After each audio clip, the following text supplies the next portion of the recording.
Hello everybody, and welcome to our third edition of Civ 3 Spectator Mode, Noob Arena.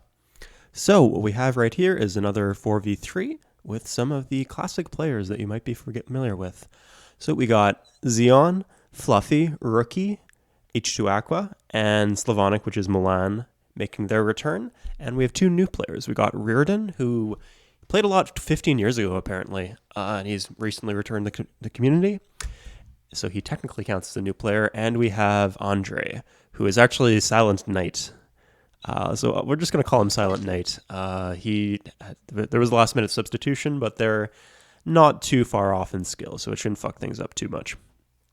And I think the teams here are pretty balanced. So let's take a look at the spawn locations and see what kind of positions the two teams are in. So the teams are 2, 3, 4, 5 versus 6, 7, 8. Ooh, this is a pretty easy divide. We got the cold colors. Almost the cold colors. This is definitely cold. This is kind of cold. We'll call this team... fuck. Okay, 1 second. I got this. Team... It's kind of like a dark cold, so we'll say Team Winter. And this is Team Light. Yeah, Team Light. Team Light versus Team Winter. So let's take a look at Team Winter first. We got Reardon over here as Germany. We got H2 Aqua over here as the Iroquois. And, ooh, we got Slavonic right here in the middle. Okay, so we got kind of like a surround formation against three clumped up here in a kind of, not a right angle triangle. Almost exactly a right angle. That's impressive. So yeah, most of the pressure is going to be on Milan here in the center. We'll call him Slavonic now, if that's what he wants, or Slavo for short.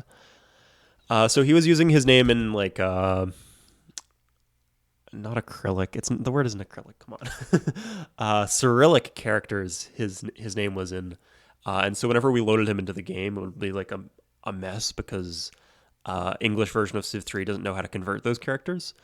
So he changed his name to Slavonic. So we'll call him Slavonic from now on, I guess. But he is Milan from the last games. Did he just pop a settler? It's turn 7. Yeah, he must. Oh, no. Wow. Huh. Interesting. Okay, so he was able to skip Granary because he just has the 3 tropical fruit here. This is a very powerful start.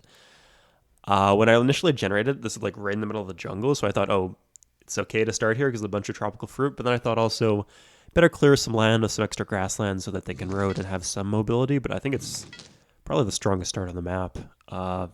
He is surrounded by their players, though, so that's worth taking into account. So if he has a granary here, then that means he must have popped a city.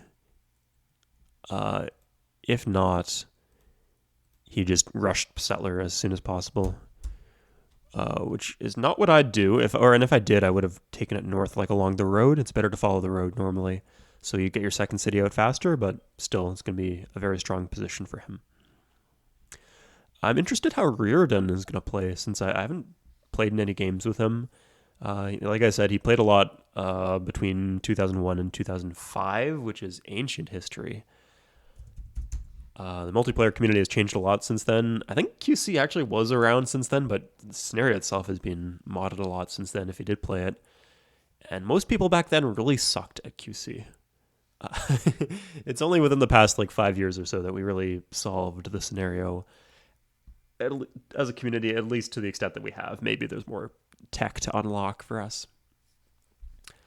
I can tell him that.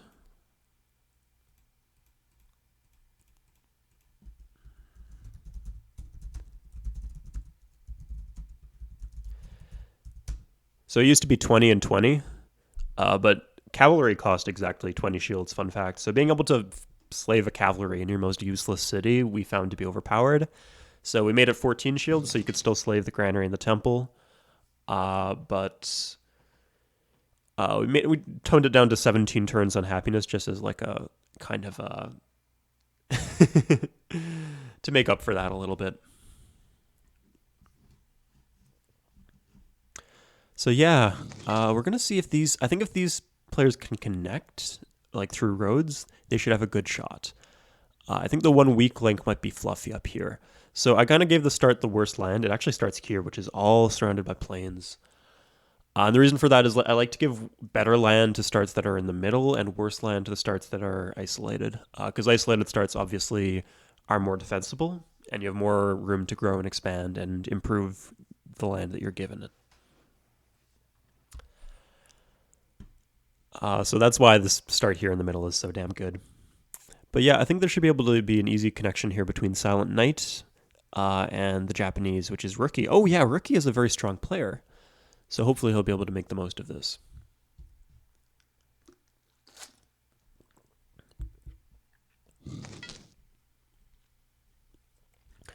But generally, I'd say for the 3 team, you want to be in a position where you're not cut off. It's kind of complicated. Because one easy thing is the 3 team to do is like if you, for example, if it was Silent Knight China here on a team with these 2 players, then they'd be able to surround Reardon and get an easy quick kill on him, maybe potentially, if they pushed it hard enough. And if you can get that out of the way, it's a 3v3 and you got better players, so you should be in the driver's seat. But many barbecues. Something about turn 11, I think it is, maybe.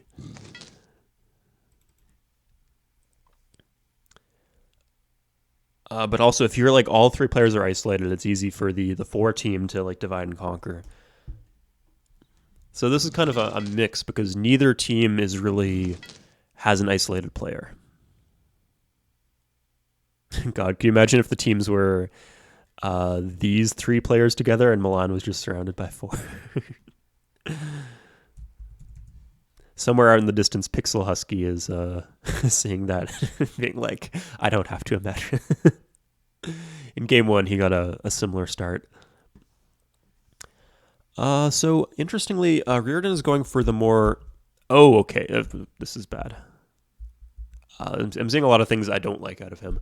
So, teams, I kind of made the teams assuming he'd be quite good, but that might not be the case.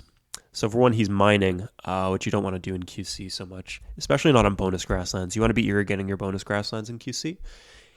Generally, I mean, if you don't need the food, then you might want to occasionally mix up some mines in there, but you definitely need at least a couple irrigations so your cities can grow fast. The second bad thing he's doing is he planted his city on top of bananas. And I mean, you never want to plant on top of bonus food, so that's pretty much always a bad idea, but especially in QC because you get bonus food. Bananas are extra powerful in QC. He will actually get an extra shield in Leipzig because any city where you got 2 shields as the base yield will give your city center 2 shields even when you're a town. But he loses the 4 bonus food. So yeah, in QC, bananas are +2 shields and +4 food, so they are an incredibly powerful tile. That's just because normally jungle is so punishingly bad to start in. But one thing I do when I generate these maps is I make sure the jungle isn't like a big block of jungle. I like to like mix in grassland, just so the players have some option of mobility. So I think as a result, the jungle might be even too strong in the maps that I generate.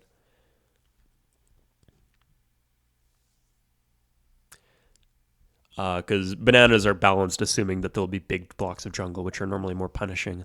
Like here, there's logical avenues from which he can expand. Ooh, we got some action here. Can he take the worker? He gets the worker. Okay.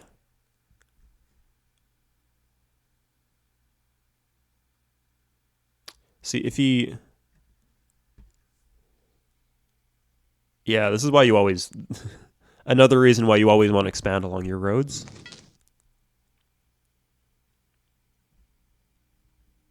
Yeah.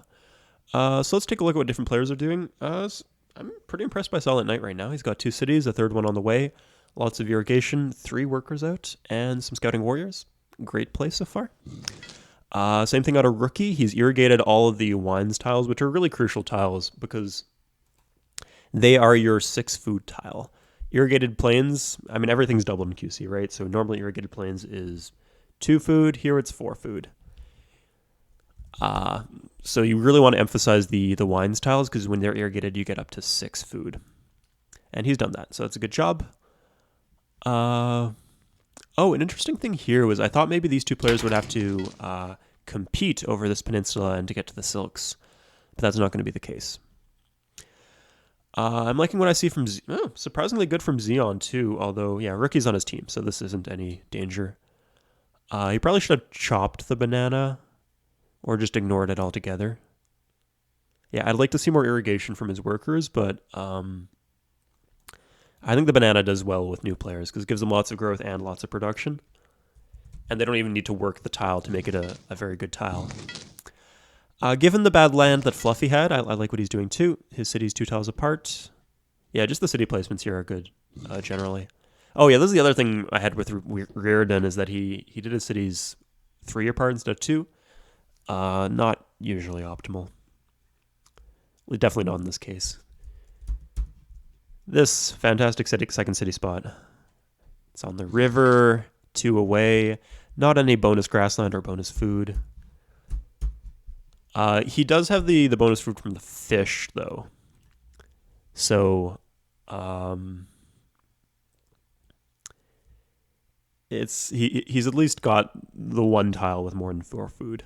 Because all you need is 1 tile with more than 4 food, and then as long as all your other tiles have 4 food, then you can grow 1 citizen per turn with a granary. Because you need 5 surplus food for that. So let's take a look. Yeah, let's see where the resources are on the map. That should be interesting.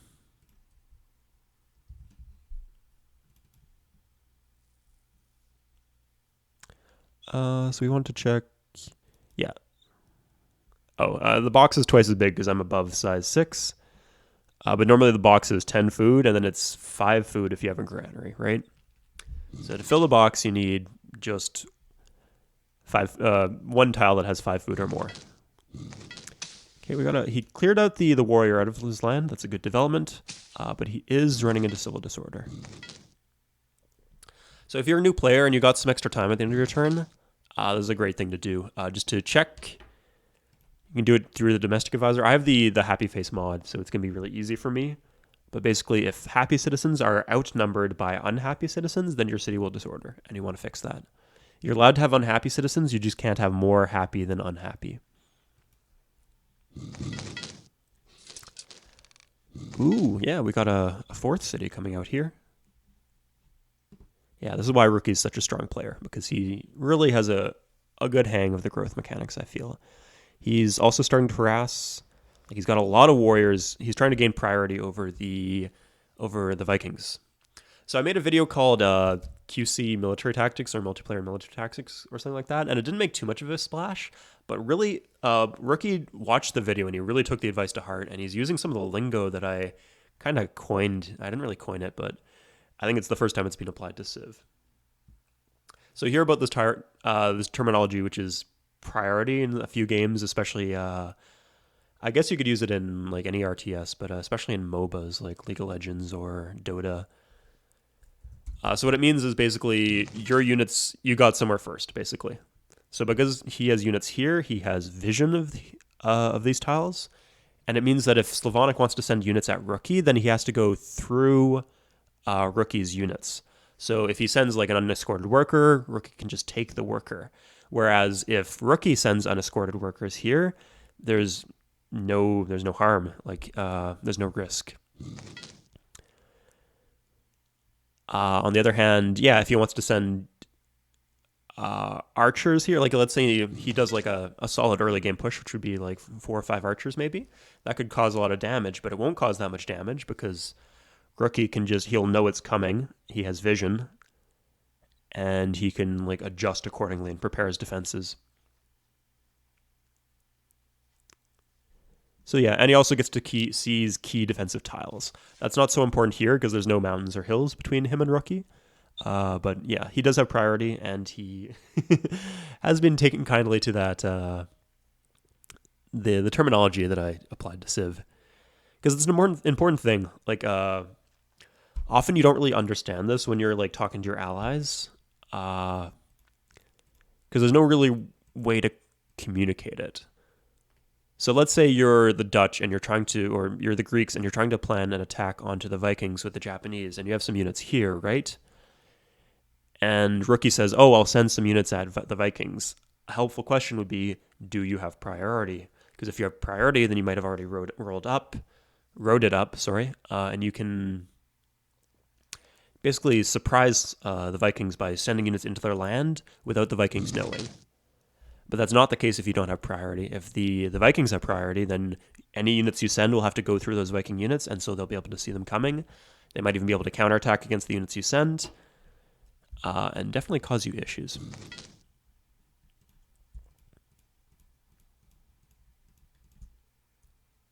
Oops. Don't need literature. I'll make one attempt to turn on the game music. I know people like that. It doesn't... Frickin' Steam, like the version of Civ just has so many problems. So one thing I'd noticed the players here aren't doing too much that I really like to do is get a bunch of warriors out everywhere. Like even gaining vision over tiles where no enemy will possibly attack you, just so barbarians don't spawn, and if they do spawn, you can kill the camps easy. Because as soon as everybody enters the medieval era, all the barbarian camps will spawn a big stack of horsemen. Sorry, to repeat that, when 2 players enter the medieval era, that's when that is triggered. And normally in the base game, that's going to be basically after the expansion phase is over. But in QC, because there's tech trading and the techs happen so fast, there will be a lot of barbarian camps on the map, and it will be a real pain in your ass when it comes to expansion, having those barbarian stacks spawn. So having a bunch of warriors on all sides will help prevent you from getting hit by too many barbarian warriors when you enter the new era.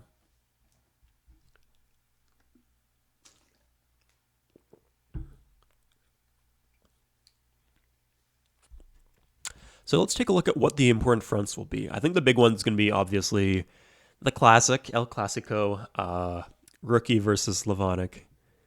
Japan versus Vikings right here. And Rookie seems to have the upper hand. Although I think his land is less good in the long term. It's a lot of plain plains. He's got a big backyard to grow into. And because his team dominates the southern and the western coast, he's not really in any danger here. Like there's no physical border here, and no enemy civs even have boats anywhere near. Okay, so this is going to be another front here. I think Aqua and Fluffy will be in a 1v1. And we'll see what Reardon can get into. Yeah, I guess it's just 1v1, 1v1, 1v1. And Xeon is not very aggressive, but we'll see if he gets involved. Oh, I like this positioning here from the Vikings. 2 warriors on mountains. Yeah, he has priority over the Greeks.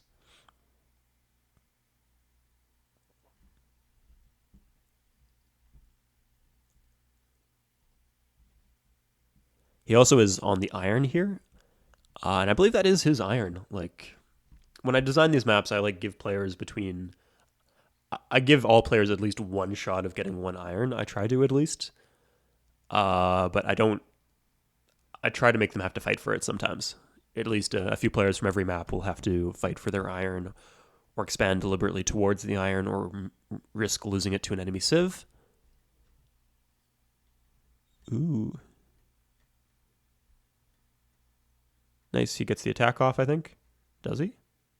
No, he's just defending. You should attack. Yeah, there you go. Oof, that's rough. Because then he can pillage. Oh no, he got him.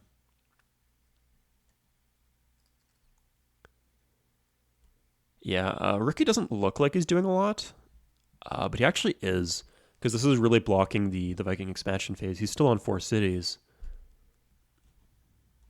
Okay, that's good to get cleaned up.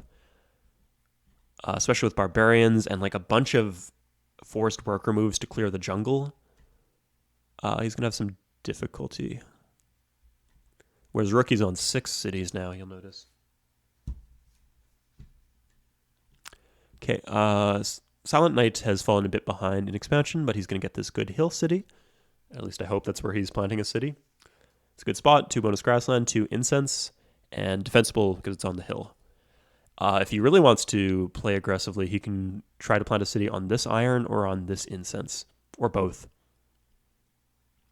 Because hill cities get a bonus, so 40% more relative to a city on flat land. But a 50% defense bonus in total. People often forget that just any city on flat land gives you a 10% defense bonus just from the tile.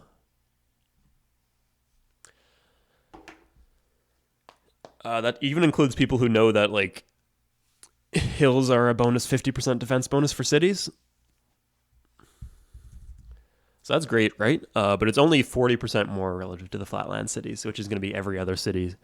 Because if you can't plant on mountains, can't plant on marsh, and if you plant on jungle and forest, the jungle and forest gets cleared when you plant the city.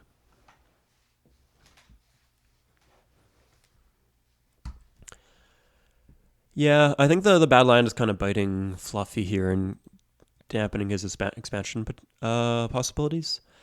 H2 Aqua's done a good job getting priority here. He's actually really big. He's on par with Rookie, actually. He's got better land than Rookie, I think, with the cow. He's got kind of comparable land, actually. 3 wines versus cow and an ivory. Did he plant on an ivory? No. Okay. Normally the ivory spawns in clumps. So to make plains starts better, you got spices and ivory, which give bonus food in QC. Ivory is 2 bonus food, spices is 1 bonus food. So for that reason, you don't want to plant on bonus food, so you don't want to plant on top of ivory especially, and also spices if you have the choice.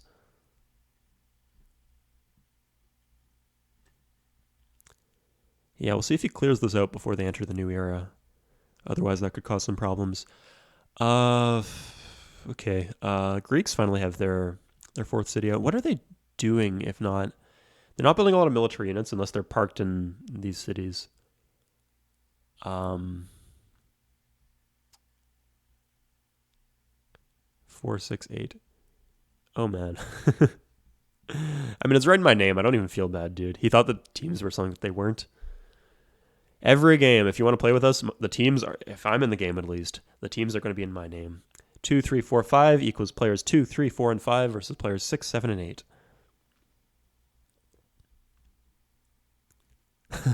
Hope he wasn't attacking the Iroquois, if that's the case.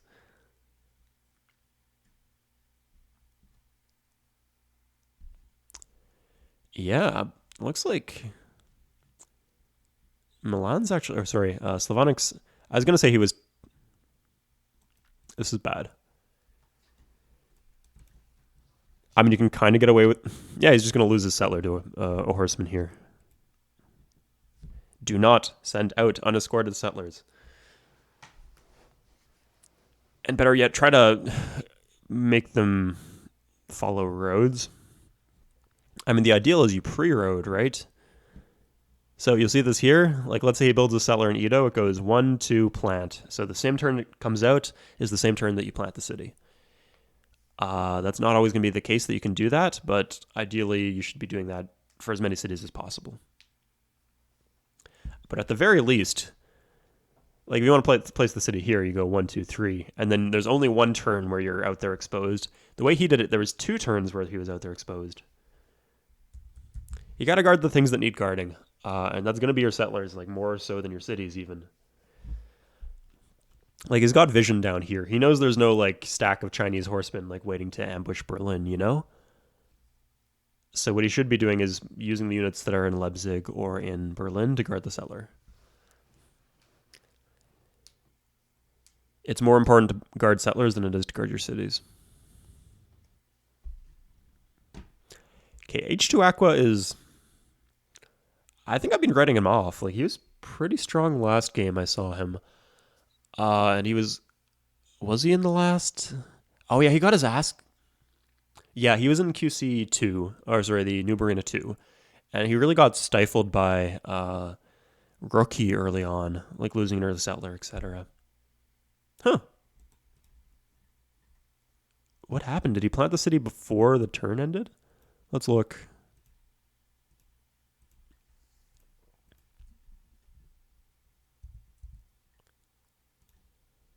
So Berlin, investigate the newest city, Königsberg.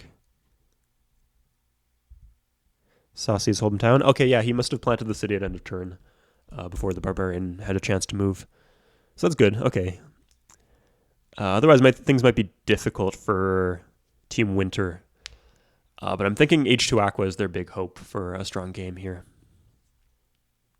Okay. Fluffy has kind of like reasserted himself and regained half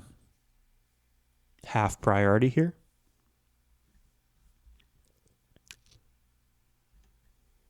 Not really a priority then, just a regular situation. Normally, it's assumed that you'll have control over your mountains and the enemy will have control over their mountains. And you're doing something right if you have control. But yeah, I like the dense city spot. I would have probably gone for the one here, though, just so you get the whale. It's actually not the end of the world to plant on top of a bonus grassland, just because once you hit size 7, you get that back. Of course, the city wouldn't be on a river or a lake, so you'd need an aqueduct. And generally, I wouldn't recommend building aqueducts in QC. But he is agricultural, so that's half-priced aqueducts. You could also build this up into being a really good coastal city with the offshore platform. So because island starts normally suck in QC, one thing that we have done to the scenario is added the offshore platform at Monarchy. So that's worth looking out for. It's pretty expensive, but if you're on an island start or peninsula start, it helps you get those extra tiles that you need with good yields. Wouldn't recommend it too much, but if you're in that situation, it's something to consider at least. So yeah, sometimes I do that where I like build up a city, like I slave a library, get a granary, get an aqueduct even if there's no, or I try to make them cities that are on fresh water, and then I get the offshore platform in the harbor. Because then you have basically unlimited access to very amazing tiles, like 12 tiles basically here. And then all the tiles here, you could allow the other cities to use them. Instead, as now it's going to be competing with tiles from other cities, which is fine. But if it's you like to have your low corruption cities to have a chance at being decent, you know? But yeah, if you're just going hardcore into slaving, like hurry production to get your production out, then it doesn't really matter how good your cities are as long as they can grow.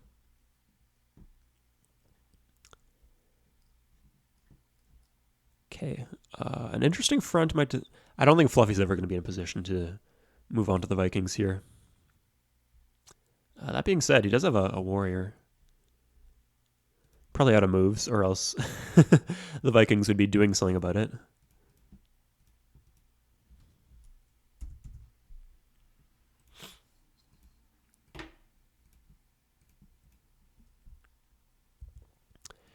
Okay, we're getting some of our spies out. That's nice. And we have the new era. So we can tell that they're in the new era two ways, through the barbarian stack. But I'll show you the second way.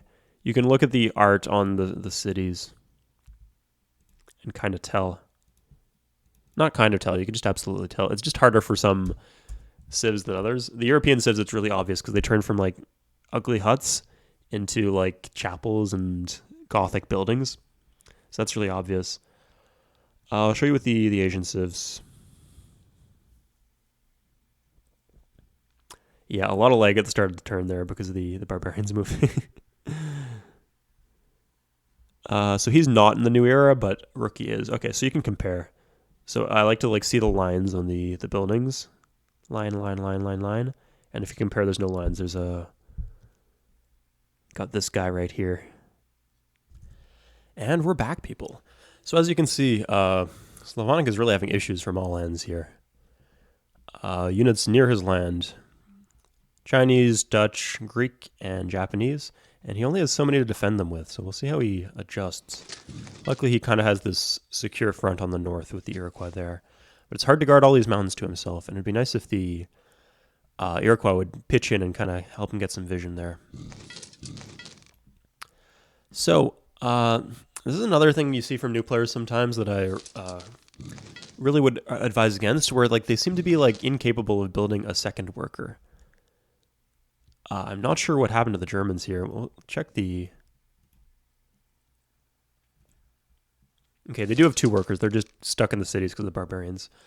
So that's not so much of an issue, but if you build more earlier, then you'd have more infrastructure to work with when the barbarians do attack. And then, like, if you had a road here, you could start to attack onto the barbarian horsemen, which you want to do. Like, if you ever have a chance to attack barbarian horsemen, generally that's something what you want to do. Often people play too passively and just, like, let the barbarians roll over them. If you really can't handle the barbarians that are there, you just leave, you pass all your gold to an ally, and then you leave your city empty. But otherwise, you want to take the fight to them, because you do get a combat bonus against barbarians, but they have a 2 attack stat and a 1 defense stat, so you're twice as strong, or they're half as strong if you're attacking them. So with warriors, for example, you want to be attacking them. He does have units, too. Like, he's a bunch of swordsmen, just to attack with the swordsman. Anyway. He is building some of his cities 2 apart. I'm liking that. Hopefully his allies are giving advice. But their team is a bit behind on tech, just because they have fewer people, it seems.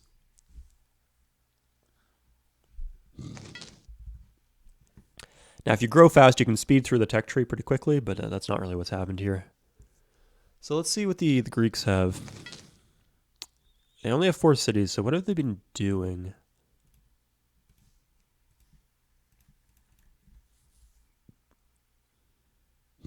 Oh, nice. We got an agent there.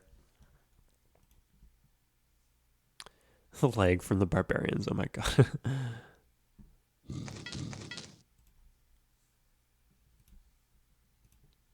So, Athens. Let's check it out. Okay, barracks and granary. Okay, that's good. That's generally what you want to have.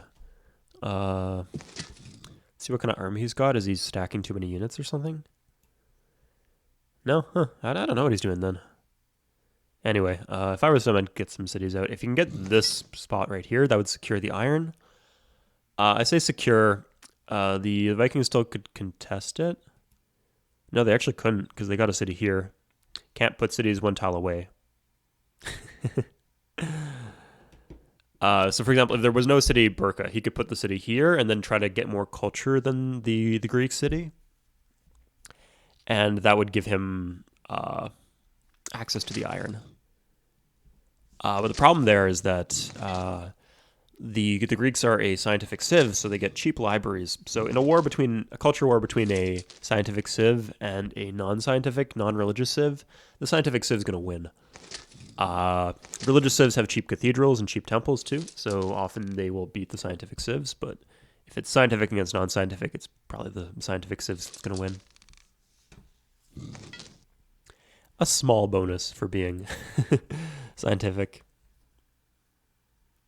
Okay, the Germans are starting to clear things out. They got their workers out. I think they built this mine right now. Okay, and they can attack. They should really clear out this camp for their teammates. That'd be helpful to do. But yeah, he really lacks the infrastructure to like either expand around his safe territory or to push into the Chinese land. Like if he had roads here, he could start competing for that incense, but he doesn't. So any attempts he makes at that will be so slow. And when you do things slowly and within enemy vision, you are putting yourself in danger. Like if he had a road here and he goes 1, 2, 3, kills Chinese warrior, then the Chinese doesn't know what he's backing that up with. Like he could be sending a ton more units, he could only be sending a couple more units. Chinese don't know. If he goes here with the swordsman and the settler, and then here the turn after, and then attacks, well, the Chinese have had several turns to observe what he's doing, and they know he doesn't have any more units behind that. So they could, for example, counterattack with a bunch of horsemen, and know that they're not really going to have like a trap sprung on them. Yeah, that's another factor with mobility is it's not just so much that you have options as to where you move your troops, but the enemy knows you have options. And so they have, even if you're not taking those options necessarily, they have to prepare for the possibility that you might take those options.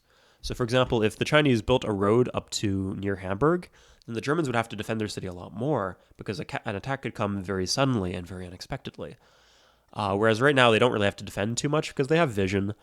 They know that if an attack comes from this front, the Germans will be able to see it coming almost. They could just put a stack of horsemen here and then double onto Hamburg or even Leipzig. So the Chinese have to be, or the Germans have to be a little careful, but not so much.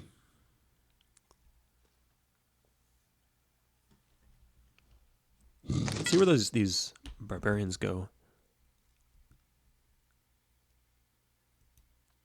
They're going to go crash the game, apparently. I'm kidding, of course, but they just kind of stayed there. That's interesting. Okay, I think Slavonak, I'll have to ask him how you pronounce that. Might be, he's kind of overextended here. It seems to be paying off. Like, what Rookie likes to do is he likes to expand to like 10, 15 cities, and then he likes to stack horsemen. So if he had those horsemen right now, he could do a really convincing attack on the Vikings, especially since the Vikings don't have this eroded. I imagine they will soon. Yeah.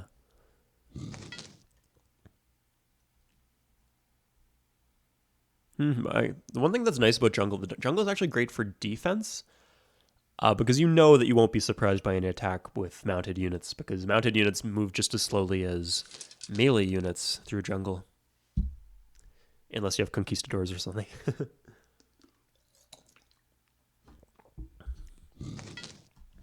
So yeah, like for example right here, he knows that the Japanese can't attack Copenhagen because you'd have to go through the forest and then through the jungle. So if they do bam bam end of turn, can't hit Copenhagen.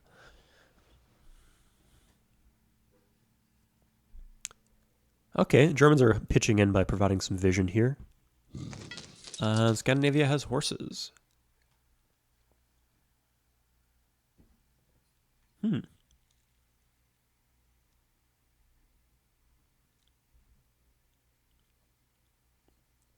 Okay, he's going to be able to seize control over this incense here, which is good. The Chinese seem to be more interested in expanding towards the Japanese. And generally, the safest place to expand on the map is towards your ally. But he's not really in a dangerous location, you know? He's all by himself in a 4v3, and he's got an ally backing him up on one side. So he should be in a position where he can easily expand towards the Germans and make things dangerous for them. So it's a bit of a missed opportunity that he's kind of letting the Germans... I mean, he could have a city on top of that incense and then a bunch of units guarding it. And although that's somewhat risky in the short term, I wouldn't say it's... If you play it well, it's not risky. It would leave you vulnerable against the barbarians, for example, though. Somewhat risky in some sense in the short term. It would pay off in the long term, and it'd be safer in the long term, because then you'd have that strong defensive position of the hill tile with the city there. Because as we talked about before, hill tiles give an extra... they give 50% defense bonus, so 40% more than Flatland City.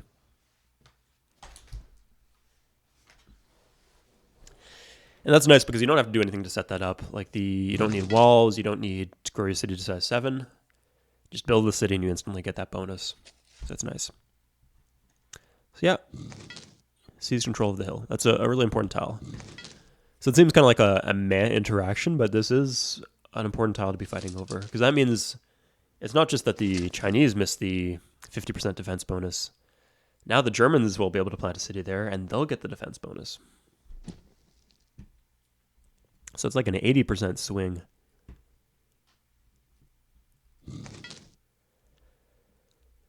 Okay, Dutch are doing okay. They're going to be able to clear out these barbarians. I think they could benefit from a few more workers. They went for an early harbor. I'm not sure if they're trading luxuries or something that's worth it. They could trade with the Greeks. Greeks don't have a harbor. Nobody else on their team has a harbor. Nobody on the map does, actually. They expanded the borders here. I'll give them these spices. That's nice to have. Yeah, they don't have many high foods. Oh, I see what's going on. So right now, in their empire, they only have one tile that has more than 4 food. And as we talked about before, the 5 food is the crucial amount of food that will allow you to grow 1 per turn. So this tile gives 8 food with the harbor. And they could have more 5 food tiles. I'm sorry, 6 food tiles in the case of Fluffy right here. Could have all of these grasslands could be irrigated. The spices could be irrigated. That would be 5 food on the spices. This would be 6. All the grasslands would be 6. But he didn't do that. Oh, but I forgot the Dutch are actually an agricultural civ, so that means they get +1 food in all their city centers. So they actually do have... the Dutch don't actually need the 5 food. All they need is 4 food, which they have plenty of. Any irrigated plains or regular grassland will give you 4 food. So I kind of forgot that the Dutch can just straight up grow at any time one citizen per turn with a granary, or 1 every 2 turns without. So that's a good bonus to have. So I'm wondering why the expansion here is kind of slow. We'll see, I guess.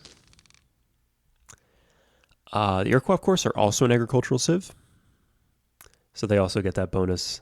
So that's why they're probably growing pretty fast here. Okay, they finally enter the medieval era. They get 1 free tech from the Germans. The Greeks also got 1 free tech, though. Okay, let's see where they're putting the settler. I wouldn't recommend that because he doesn't have the road. And it borders the Vikings. He could do here, but then why do you even leave the road?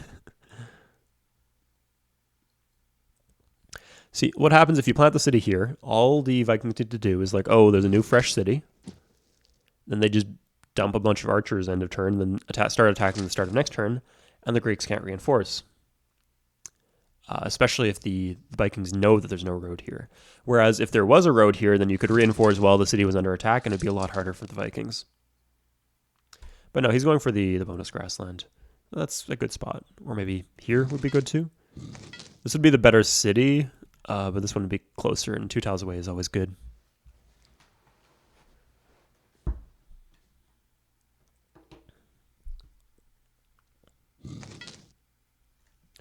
Yeah, I don't think I realized this at the time, but the way I created the terrain made it difficult for the... Oh, no, not quite. So the way that the Greeks, if they wanted to expand east, they can't really do it over the river, because the river blocks mobility, right? And then you got the hill, the jungle, the mountain, the jungle, etc. It's hard to cross this, because you'd have to commit a lot of worker moves to that. But you can just go under the river and then get the iron that way. Okay, thank you. It drives me crazy when players just leave barbarians in their land.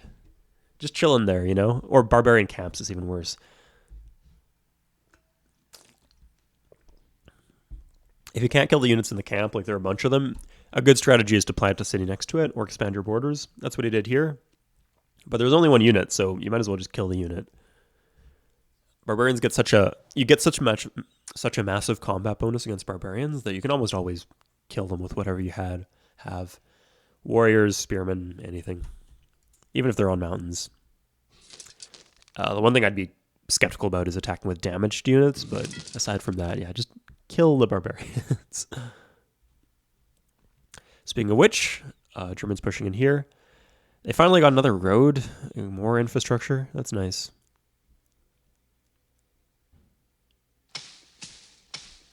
And I think they built another settler.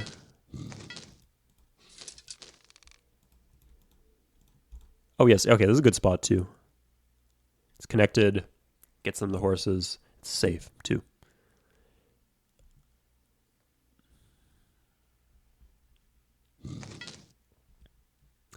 So let's try some espionage after the turns ends.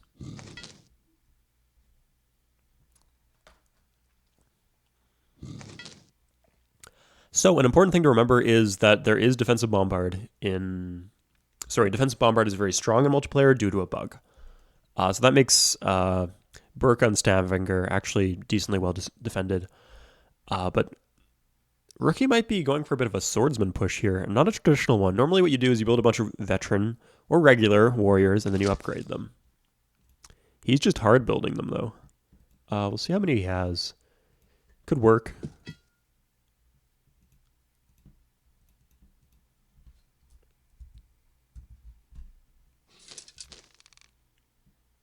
Oh, he just has 2 and 10 archers.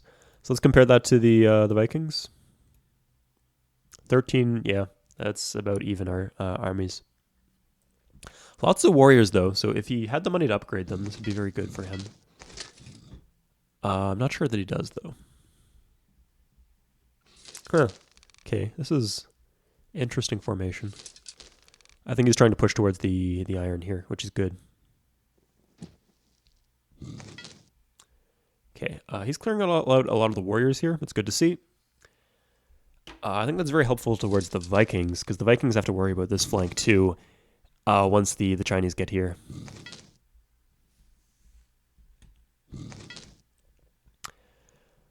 Okay, it does look like the Dutch will hook their iron, and the Iroquois aren't going to be able to interfere with that. So once they get their unique unit, of course, the Swiss mercenary, same as the base game in QC, they'll be a tough nut to crack. We'll see what H2 Aqua is going to be able to do, though. So he has access to horses over here and iron down here.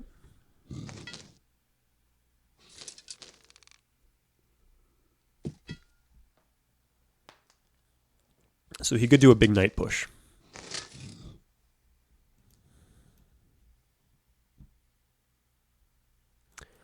But yeah, he's picking up his pieces and he's starting to expand again. So the settler isn't really... I wouldn't really call this an unescorted settler because there's no barbarians that could... He has enough vision to know that the settler is safe. So it's fine to leave it unescorted in that case. Like, obviously, if you have a settler right here, I'm not going to give you shit for having that unescorted because you know every unit that's nearby, right? But if he does, what's he going to do? He's going to plant it maybe here. That'd be good. But often new players are skeptical about planting on bonus grassland, which, I mean, they kind of should be. But in QC, you got to take what you can get. Oh, he could plant it on the forest. That would be fine. Yeah, if he's just planting it on the forest, that's fine. But if he places it here, then that puts him in danger of the Iroquois, because the Iroquois have a bunch of archers here, and he doesn't have the road, and the roads are very important. If you're building, I mean, almost without exception, but definitely if you're building your city near the enemy, you need to have a road to your city, preferably a road under the spot where your city is going to be built.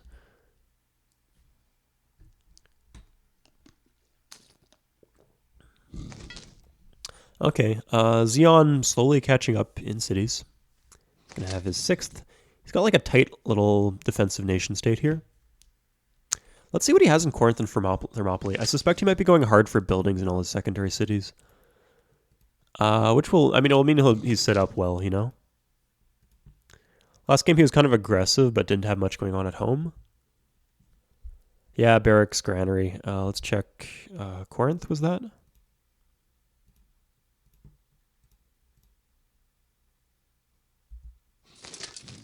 Okay, well, he's going for a barracks and a granary. And Sparta almost certainly has one. Has both.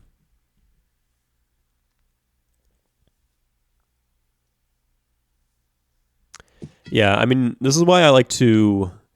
If you got a lot of grassland, including non-bonus grassland, I like to mine the grassland. Just because otherwise, grassland doesn't give any shields, right? So then you end up with this situation like Corinth has, where he's got a lot of growth here. It's good he's skipping granary, but he has he has 2 shields per turn. That's not great. If he had some mines, that could really go way up.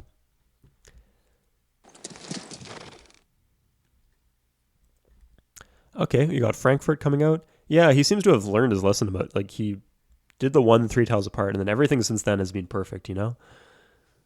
Good city placement. This isn't on a banana or anything, it's not. It would be good for him to expand along here. Rivers are actually underrated as defense bonuses. Like, a lot of people say, oh, river is 25, hill is 50, so 50, hill is twice as good. But remember, the river city, if it's not on a hill, it still gets that 10% from the terrain, from the flatland. So it's really a 35 versus 50, so it's pretty comparable to a hill. So if you can have a city here, for example, it's pretty hard to attack the city without crossing the river. And you can just guard this tile, for example, and if they want to attack this tile, they have to attack across the river. So you can kind of use rivers as defensive positions if you'd like. Lots of archers down here. Okay, it looks like he's just clearing out enemy vision. That's good. Oh, wow. Okay, we'll see what he's going to be able to do with that. So, let's talk about military great leaders. So they are extremely overpowered in single-player games, but they're just powered in multiplayer games. I mean, obviously, scientific great leaders are turned off because someone getting the pyramids turn 5 is super OP. But military great leaders, they're roughly balanced. So the big thing that they do is if you have an army, then you can surprise people with attacks that they don't think is possible.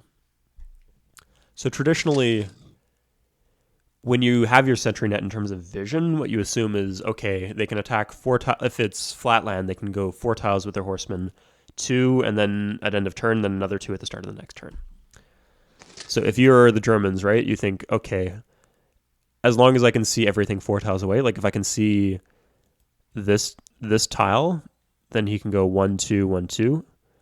But it doesn't matter if I can't see this tile because if he goes 1, 2, 1, 2, he can't even reach Hamburg. So that is the ideal sentry net, which is everything in 4 tiles unless there's rough terrain. But what you do is like you can kind of catch people off guard if you have the military great leader because you give yourself 2 additional movement points over 2 turns when it comes to a double move. So you can attack cities that normally would be inaccessible and might be not guarded at all for that reason. Or at the very least, you can increase the number of tiles that your enemy needs to guard if they know you have an army or a military great leader.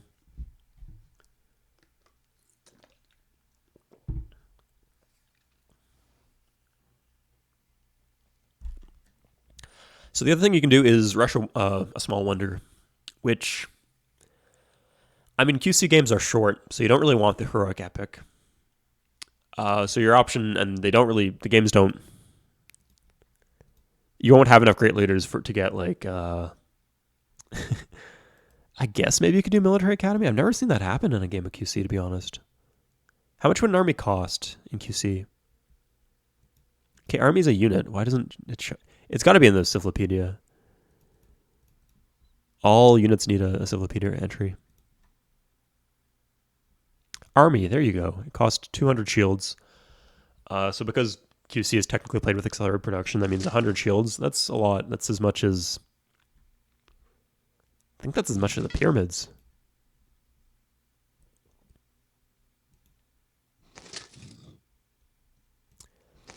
But yeah, in a Golden Age, you could feasibly knock that out in 3 or 4 turns if you had a high production city. But then you need to actually build the academy itself. Interesting. I don't think that would be viable in most circumstances. But it's interesting that it never gets done. There are a lot of non-viable things that I see a lot of people doing. So it's interesting that nobody's ever done that.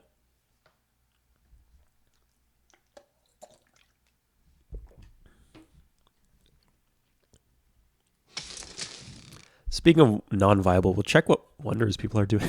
It doesn't really look like anything. Sun Tzu's is just a good wonder to have. So, I mean, if you have a lot of cities, which... Okay, he's building in Macau. Okay, that's probably not intentional.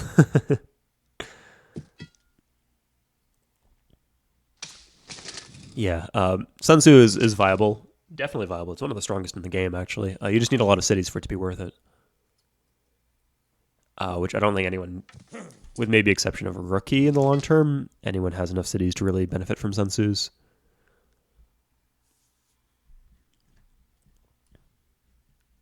Okay, you do see the Iroquois pushing towards here. They're gonna have a later golden age. Yeah, they do have horses. At least they might not have them hooked just yet. Yeah.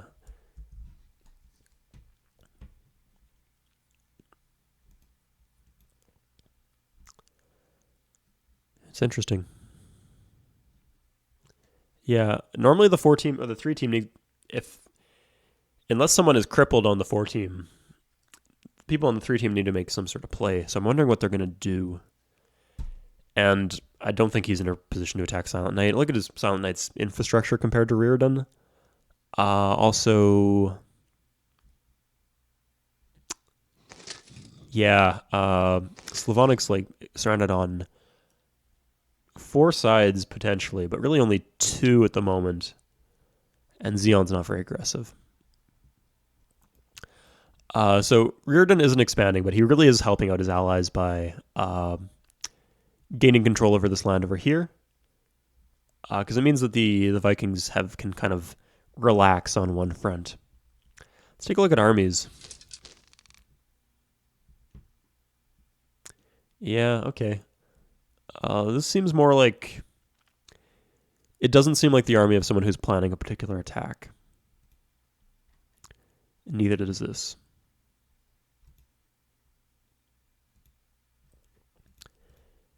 Yeah, Netherlands, Greece, ooh. Yeah, it seems people are just building up at the moment.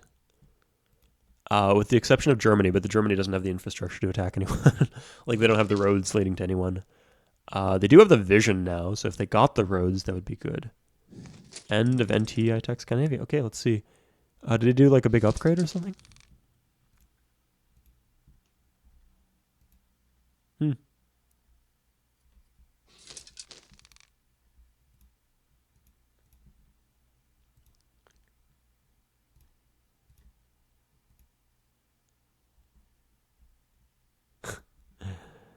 God. Sorry. So techs vary in price based on how many people on the map have the tech. So normally I wait till everybody else has the tech before I research things in order to not impact the game. I do want to see what the saltpeter is. That's why I'm teching. But that, yeah, I can't turn that down anymore without accidentally getting feudalism. I'm not sure everybody here has feudalism. Team Light definitely has feudalism, but I'm not so sure about Team Winter. I'm not seeing any pikemen coming out from them.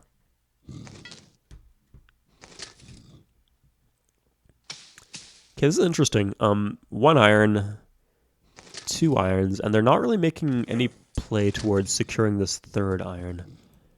Looks like, I mean, the Greeks are, if they want it, they can just get it.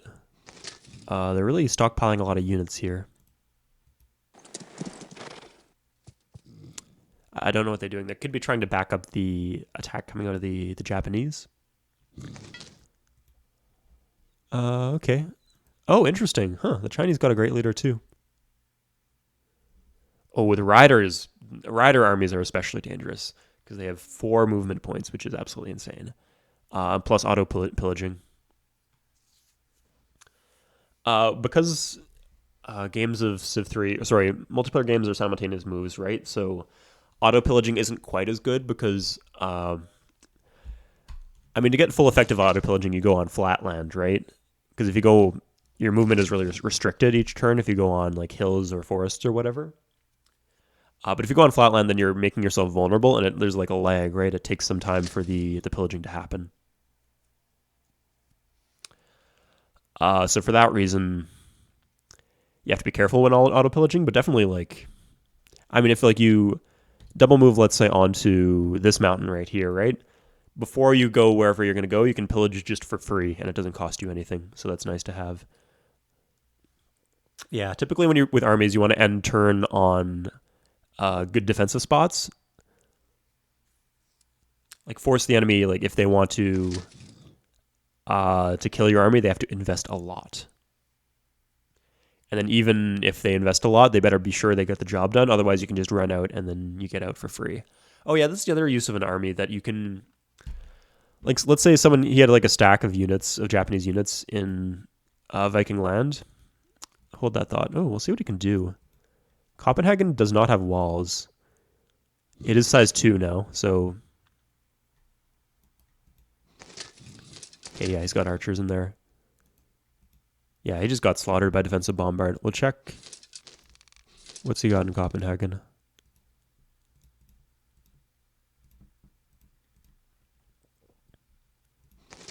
Yeah, oh, just a bunch of archers, but that's enough, you know? Okay, he looks like he killed 4 units. You can tell because...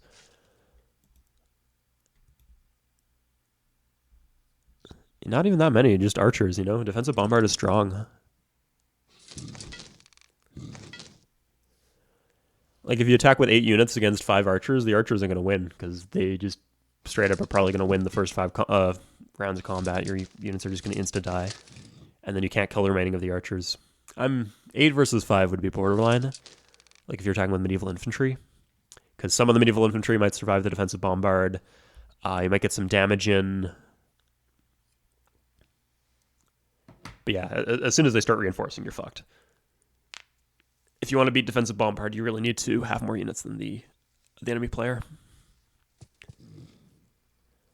Or have units with a high defense stat, I guess. Like, samurais can kind of ignore that rule. War elephants too, just because they're so beefy that they can survive the defensive bombard. Because defensive bombard is weaker if you have a high defense stat on the attacking unit.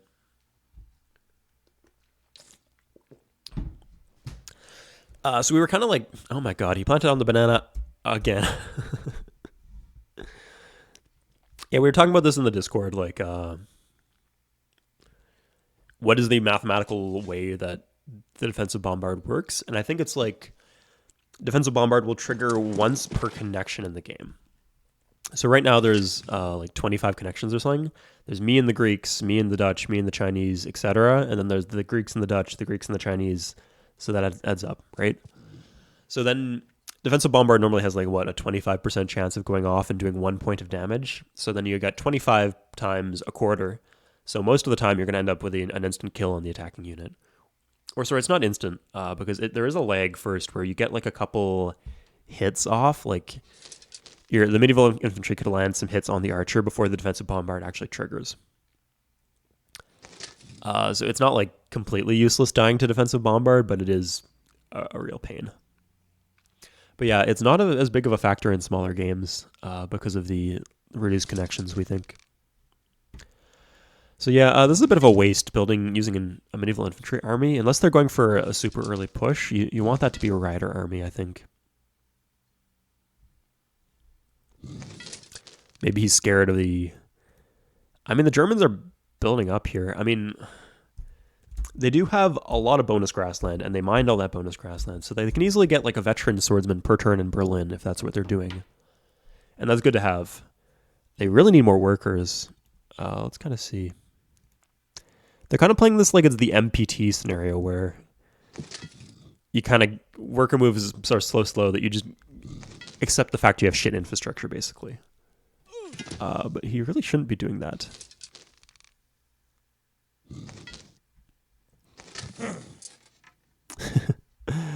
Yeah, I can tell that the Vikings probably called for help from the Iroquois, like, help get rid of these barbarians and enemy units out of my land. Because that's a lot of archers.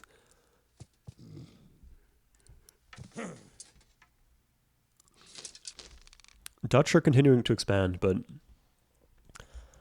again, they're behind in infrastructure. They need more workers. They're not as bad as the Germans, but it's still pretty short supply. Yeah, 5 workers versus 2.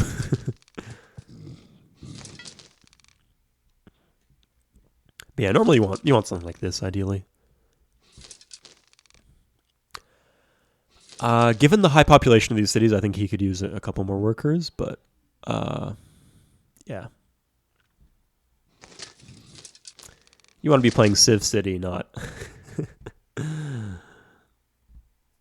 I don't know, Empire Total War or whatever.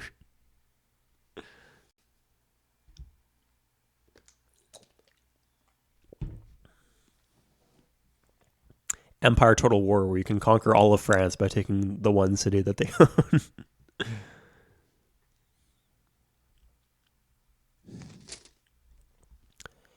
Okay, we're kind of settling in here. Oh, yeah, the Greeks.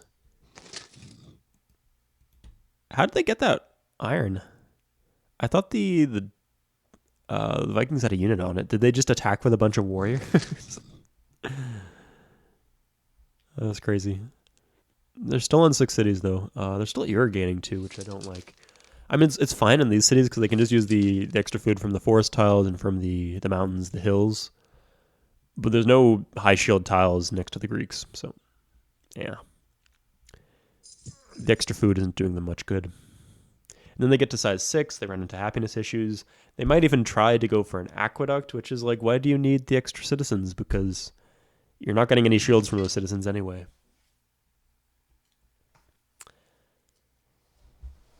I mean, you get extra commerce, I guess, but the commerce is outweighed by the extra unhappiness, which you need to use commerce to combat, either through temples with a maintenance fee or directly with the happiness slider. He didn't hook the iron here. Is that intentional? Because I do emphasize that you probably don't want to hook your iron too early because you want to be able to still build warriors. And he has built a lot of warriors, so maybe he took my advice there.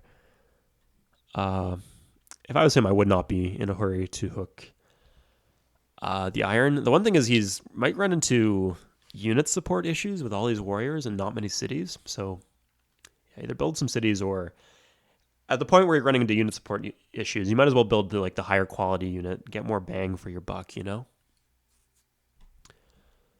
Okay, I thought the Germans were kind of overextending themselves here, but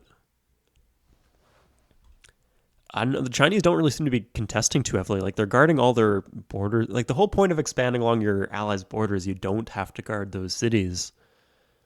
But he's kind of just ceding priority to the Germans by keeping all of his units in the city. In these cities, sorry. Okay, here come the samurais. Slavonics going to need a defensive formation here. Otherwise, he's just going to get crushed. Or not crushed. Kind of... Yeah, it's like you're not going to get that tile back as soon as there's a samurai on top. Maybe if he showed a catapult. Catapults are good against samurais.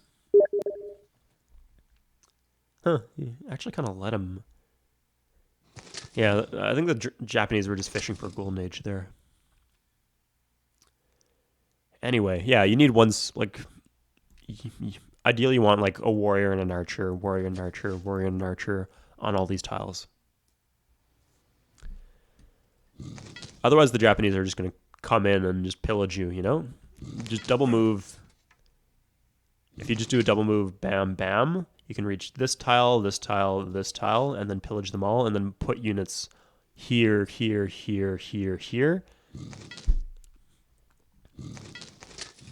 And I mean, with the defeat and detail factor, like generally the player who's attacking with more units is at the advantage. So based on that factor, you're kind of trading even with the samurai if you attack with like your own knights or medieval infantry onto flatland. But as soon as they're fortified, for example, once you lose your roads, it's just a bad exchange, you know. Let's see who PM'd me. Oh. Yeah, I'm in a game, bad man. Okay, Iroquois just growing up. They like being along, Civ.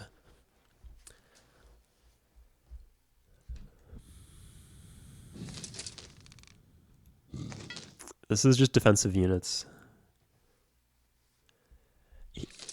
I think he did something similar last game. He might not understand how combat works in Civ 3. So... the game is surprisingly obtuse about this, so if anyone's wondering right now, if you attack with units with a high attack stat, you're more likely to win. If you are defending with units with a high defense stat, you're more likely to win. Attack stat does nothing when you're defending, and defense stat does nothing when you're attacking, except it reduces the defensive bombard you take. But mostly it does nothing. Some people just think, oh, high defense means I'm less likely to receive damage, and high attack means I'm more likely to deal damage. No, there is one relevant combat stat that determines whether you take or receive damage. I think a lot of this comes down to the way that combat is animated in Civ 3. So some people think that the defending unit has like the first strike.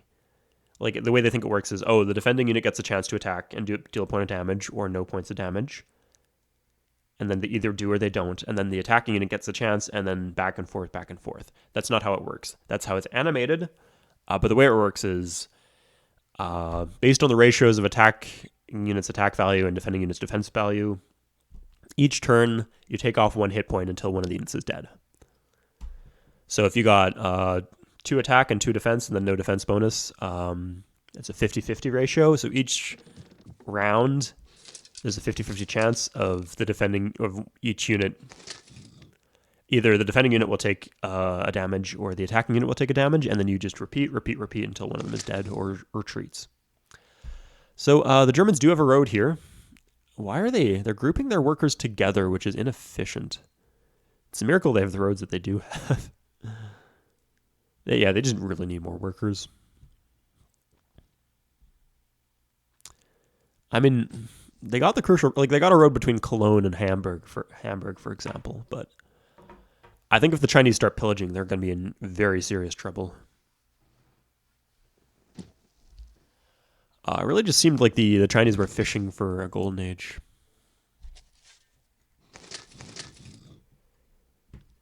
Okay, why is Rookie teching so slow? Like he's in a golden age. He has all the unit support he needs. Is he like spamming buildings in his cities and being weighed down by maintenance cost or something? Let's see, Yokohama, for example.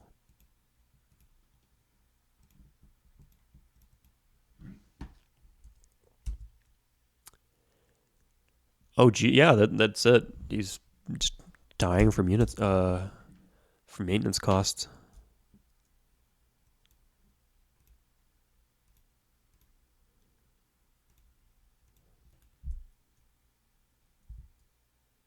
Yeah, that'll do it.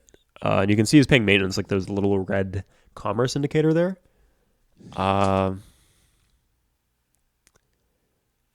And that's because if he had the pyramids, there'd be no maintenance cost. So you can tell he doesn't have the pyramids. So I'll tell him.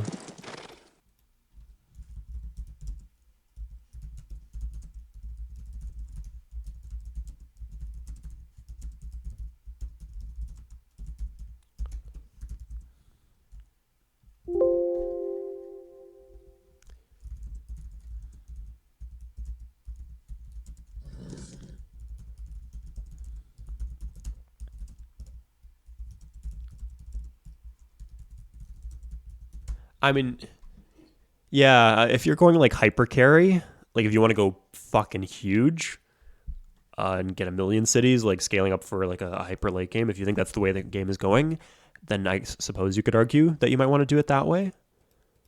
And then it'd free up your core cities to maybe build like libraries or wonders or something like that, or to stack units. But I mean, I wouldn't be doing that if I was border to border. The way I make the maps for the spectator mode games, I like make people closer together than they would spawn normally in a randomly generated map. So I wouldn't say that strategy is viable in this type of game. Definitely not here specifically.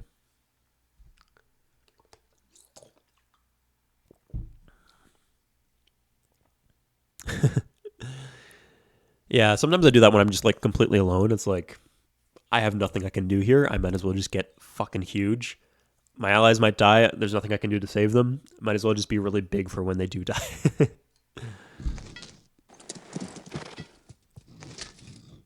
Oh, interesting. Okay.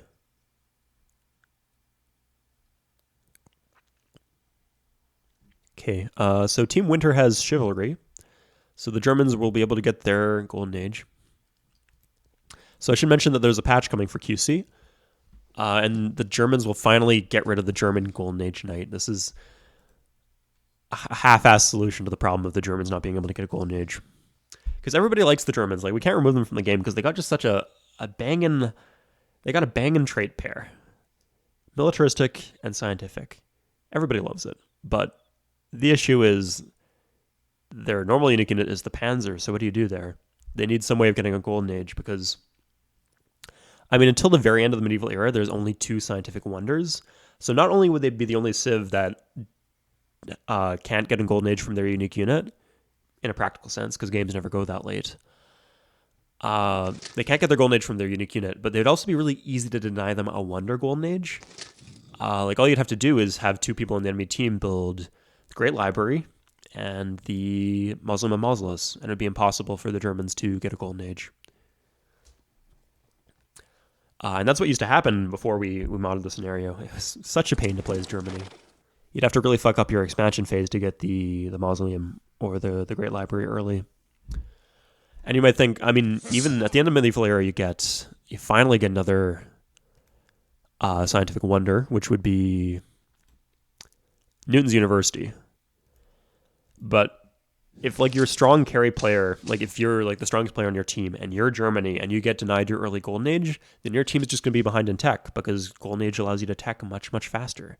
So if the enemy civs get to theory of gravity first, they just build the wonder. You can't even contest it, and you're fucked. It's impossible for you to get a golden age if that happens. So yeah, you could tell I used to fucking hate how things used to work with Germany and America before they got removed. And that's why the Americans got removed and why the Germans have their golden age knight. But we're finally replacing it, QC 1.52. I'll make a video on the patch notes, but the TLDR is that they're going to get the Panzer. But the Panzer is just going to be a replacement for the cavalry. It's just going to be a cavalry with +1 move. So Germany will go from being like a mid-tier civ, a slightly above mid-tier civ, to being a slightly below mid-tier civ, I feel. Because of the late Golden Age. But they can still do the wonders.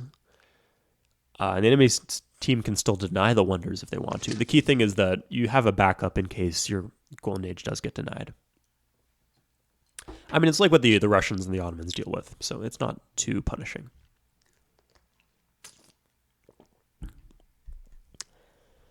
And yeah, +1 moves on the cavalry, which was what the Panzer will be, just a cavalry with +1 move. Hilariously enough, they'll even have the same resource cost, like the Panzer will cost horses and saltpeter, stupidly. But yeah, that shouldn't be too strong, but it should give you a nice power kick. You get the late Golden Age, which can be, if you get there, it's powerful. The big thing about the late Golden Age is that a lot of games don't go that late. But if they do go that late, it's definitely a good thing to have. Okay. He's blocking. He can even pillage here, I think.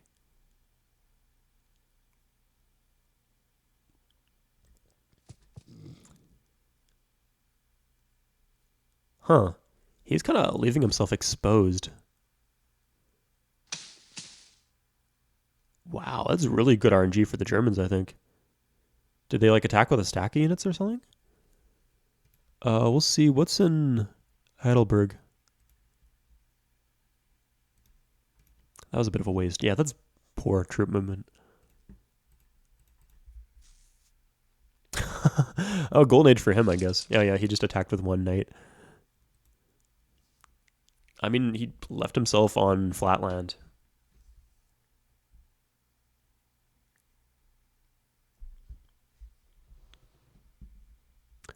Let's see what's in Nuremberg, actually. I bet a lot of his troops are in there.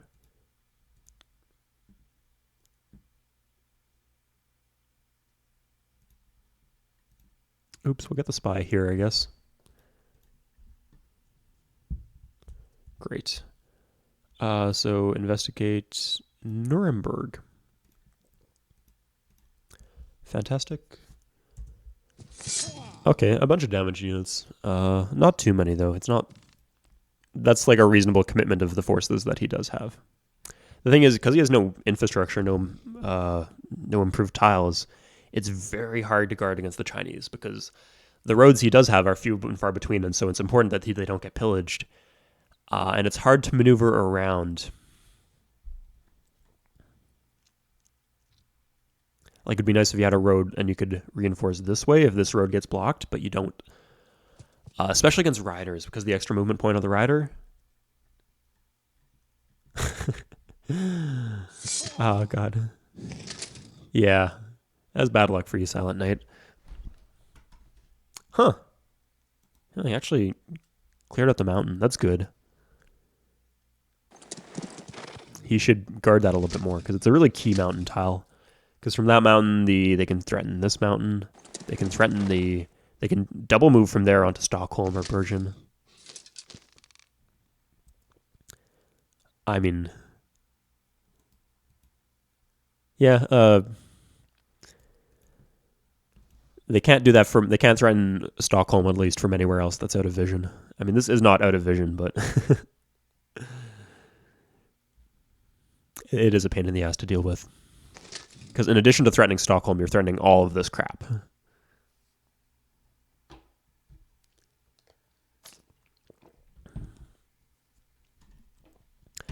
Silent Knight himself actually needs... He's got a good core here, but he needs more workers around this area. Even Beijing itself, I think. Okay, the Greeks. Looks like they're finally getting 2 more cities. Okay, they're expanding north. That's not insane. Connecting up with Fluffy as the Dutch.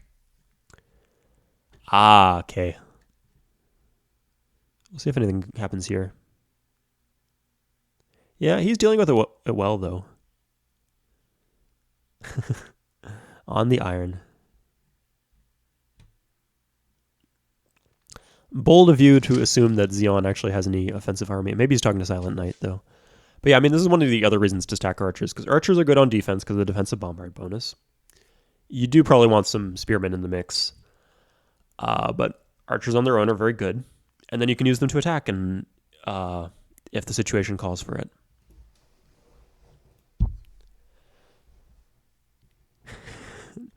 I don't really see it that way. I think the Dutch are stuck at home for good reason. The Greeks are stuck at home for no good reason. And the Chinese are really needed to make an impact here against the Vikings.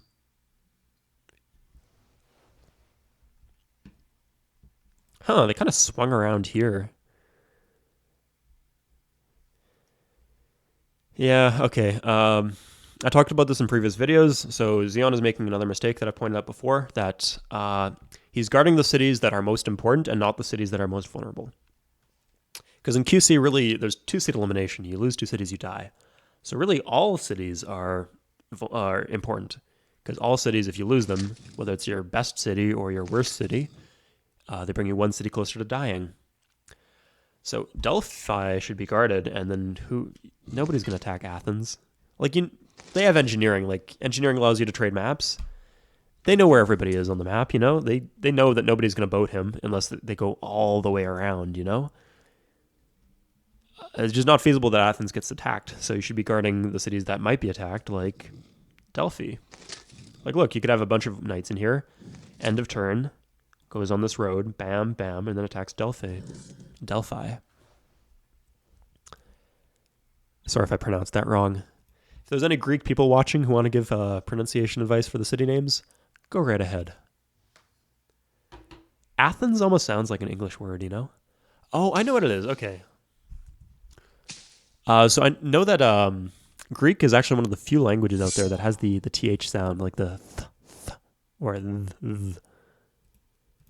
So that's why it sounds like an English. An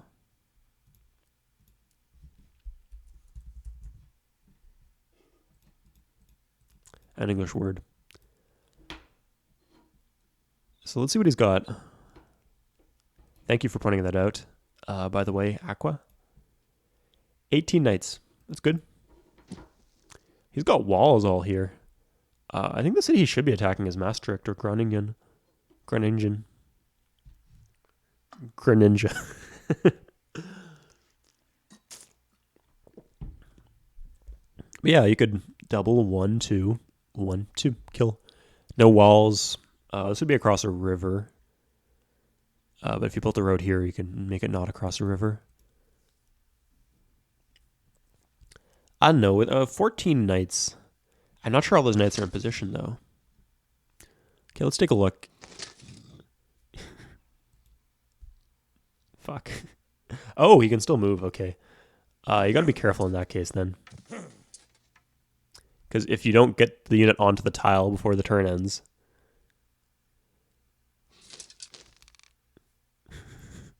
Oof.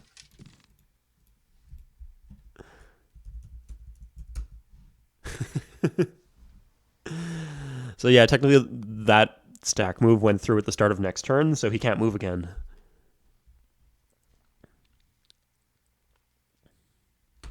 So yeah, let's take a look what's in the hog.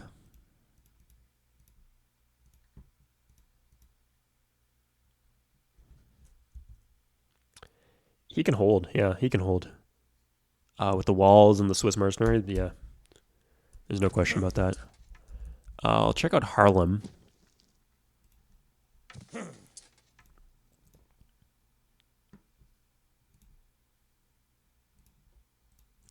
See, this is why you need more roads. If you had roads all along here and all up here, there'd be no way he could cut off Harlem. But that's not the case.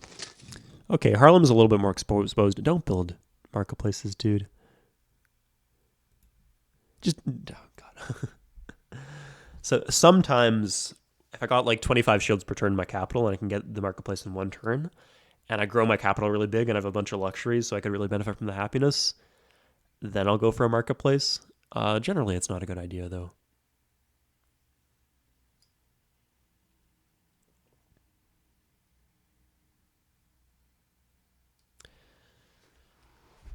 Like, if you're a new player, the first thing you want to do to get more production, more commerce, is to build all the cities up to the corruption, the global corruption cap, or whatever it is. It's not actually a fixed cap, but there's a point where there's like a big fall off where your cities become much more corrupt. So normally it's going to be about 14 cities or so. You want to get 14 cities out, which he just barely doesn't have. Yeah, he could benefit from 2 more cities. Maybe one here and one up here. And then after that's done, you want to get enough workers to build roads and mines and irrigation on everywhere. So the workers themselves will increase commerce, they'll increase production, they'll increase food. So any other building is going to be much more expensive in terms of shields, in terms of maintenance, because you pay maintenance on buildings. And it won't even give you the same returns that a worker will. So because new players often struggle to build enough workers, enough cities, I recommend don't build marketplaces, don't build libraries, don't build aqueducts until you can comfortably grow every single game, until you reach 14, 15 cities, maybe 20, 25 if you can, and until you have enough workers to improve all the tiles for those cities. So one thing the Dutch should be doing is putting 2 units here. He's just going to cut the roads and then he can isolate Harlem. The problem is that Fluffy, I mean, he must be able to see that, or Aqua must be able to see that the hog. Ooh, okay. He must be able to see that the hog is poorly defended, or sorry, is well defended, that he's been putting in units. He doesn't know if Harlem is well defended or not, and it isn't, relatively. I mean, I think Harlem will be fine as long as he can reinforce. Which, if the Iroquois cut the roads, he can't. He hasn't even changed off the marketplace. Oh my god. He hasn't reinforced and he hasn't guarded the road. What the fuck? Okay. I don't know. The Iroquois might not know what to do. They might also figure that there are more cities and more units in Harlem than there actually are. He might try to double onto Arnhem or Amsterdam or something.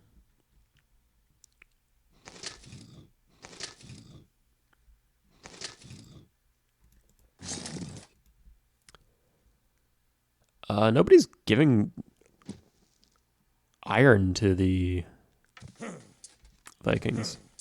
Yeah, he's cutting the road.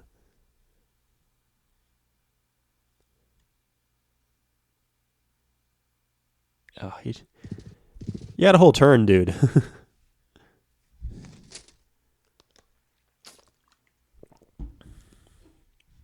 Okay, so the Iroquois want to cross the river with their stack. They want to pillage once and then cross the river with their stack before attacking Harlem, because otherwise they take the penalty from attacking across the river.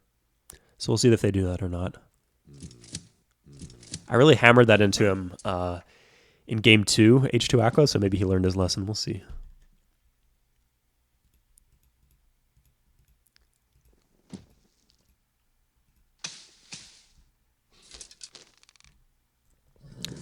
I guess there could be things going on in all fronts. Is he pillaged? Yes, he's pillaged, finally. Okay. It looks like he's just decided to pillage instead. That's never a bad idea. In the long run, you'll win.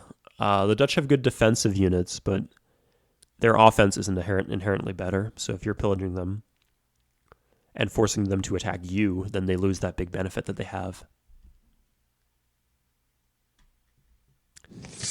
So the Greeks are doing something useful. Like, they have cut the Dutch, the Vikings off from their iron. And because of the factor I mentioned before, that defensive bombard is actually weaker if the attacking unit has a high defense stat. So because of that factor, samurais are actually pretty hard to fend off without pikes or long. Yeah, I'm not seeing any longbows out from. Oh, they have no longbows. They're the Scandinavians. Oh, and crucially, as soon as he gets invention, he can't build archers anymore. And spearmen on their own are just going to get slaughtered by samurai. So we'll see what Milan's up to. 31 fucking spears. Okay. If he gets... yeah, I'm going to tell him this.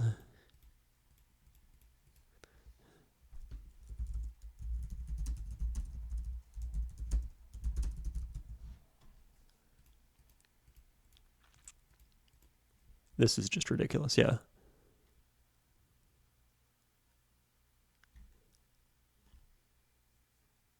Because, I mean, as soon as the attacking player is in a position where they win more combats than they lose, I mean, I guess samurais are so much ridiculously more expensive than the spearmen that maybe it evens out. Like, even if you kill 15 spearmen and you only lose, like, 9 samurai, that's still arguably a favorable trade for the defending player.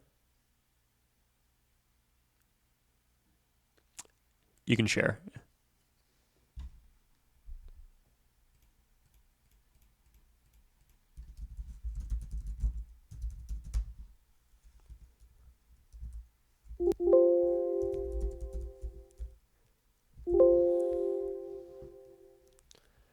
Okay, yeah, he's just streaming in more. What did he do with his big stack? Did he fail an attack or something? Looks like he did. Yeah, I can tell because this guy's facing towards here. Okay, we'll worry about that later, though. Oh, Jesus, yeah, you're never taking that city back. As soon as you lose Oslo, you're never getting it back.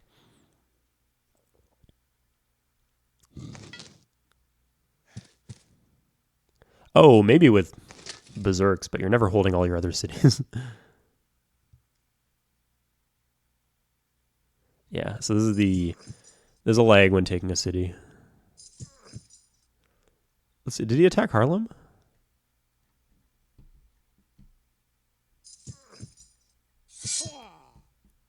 Oh, the game might just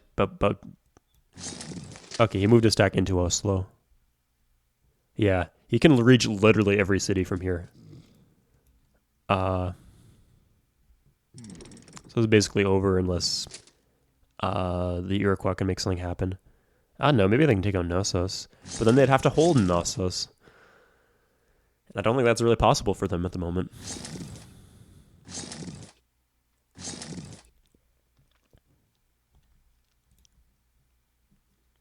Yeah. So 2 things. He needed better troops. He needed to ask his allies for iron. But failing that... Oh, that's a lot of... Yeah, failing that, what he needed to do is place spearmen here, like spearman archer, spearman archer, spearman archer. So that would delay the Japanese. So they moved into their move end of turn, they would have been blocked off, and they wouldn't have been able to get the move off in time. Like what happened here. Like the same thing that happened here would have happened to the Japanese.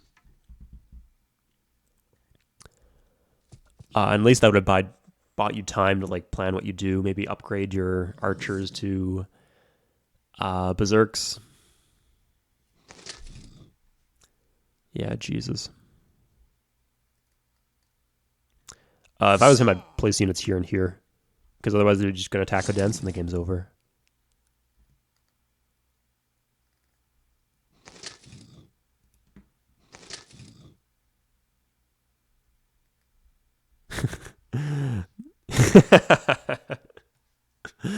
Important thing to clarify. Yeah, one of the players, Al Quixote, he doesn't speak the best English. Often he says like one down China. So from his perspective, what he means is China is one down. But in English, you'd phrase that China one down if you wanted to simplify it. If you say one down China, it sounds like I've lost one city to China, like one down to China. China took one city from me. Jesus, yeah. I mean, it's turn 43. It's not crazy to have 39 samurai by now.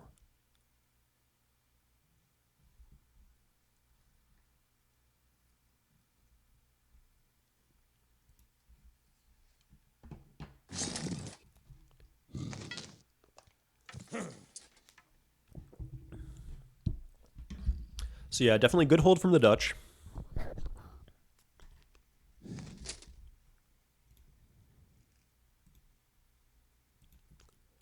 That was pretty crucial there. If they died, then I think they're still fucked. Their team needs Slavonic to be alive. He wasn't able to grow. Like he excelled last game because he was able to grow pretty big, and that wasn't the case here. And I think he was fine playing the. He could have, like, with what he had, he could have played defense, but he wasn't able to.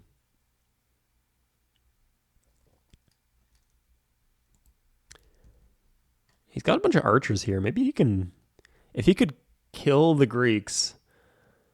That's just he needs to, if he wants to go do that, he needs to start roading to the Greeks immediately so he can hold the cities. But yeah, there's nothing stopping the Japanese from just rolling over the Germans. Okay, he gets the attack off in time.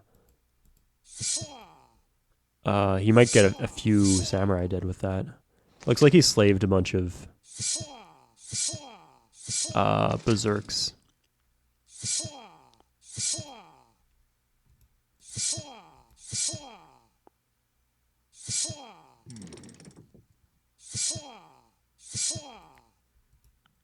He killed literally 0 samurai. Holy, I hate samurai so much. Oh my god. This is giving me flashbacks. Here they come. He had one warrior. Oh my god. Okay, it's yeah. That's how it be sometimes. What happened here? Oh, he didn't even.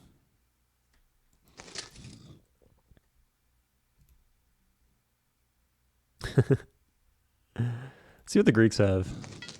16 hop. Yeah, that's. He can hold. Did he just attack onto the archer with a hoplite? That's brave. Didn't see defensive bombard kick in. I mean, it is a bug, so defensive bombard can be a bit iffy sometimes.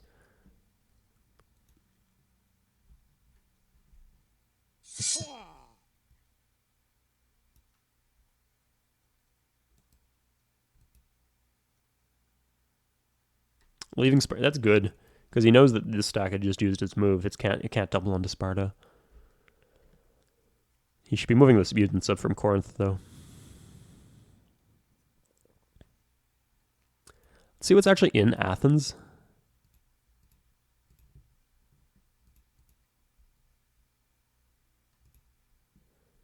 God, yeah.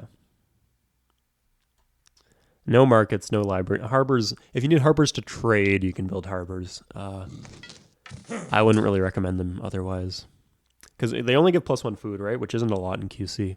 Because everything else in QC is doubled, but the +1 food from harbors is hard-coded into the game. So that's why, for example, fish are 7 food. That's an uneven number. The reason that happens is because coast tiles are 3 food, so that once you have a harbor, they give 4. Normally, you'd figure if they got doubled, it would be 2 food, but no, it's 3, which is helpful. Makes coast just a tiny bit, like half a food better relative to the base game. But yeah, I mean, this is over.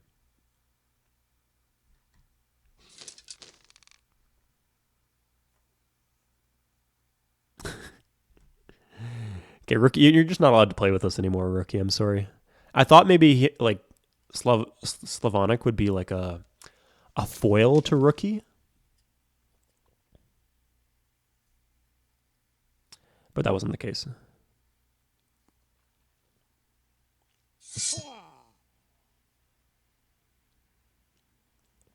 Like Slavonic is good, but I don't think he's quite as good as rookie. I mean, rookie just had Japan. He had a more favorable position, but he did very well with it.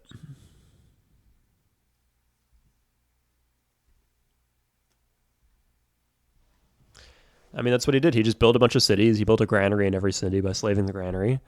A ton of workers and even more cities. Got a barracks in all those cities. He's militaristic, and then he just used hurry production to get a million samurai.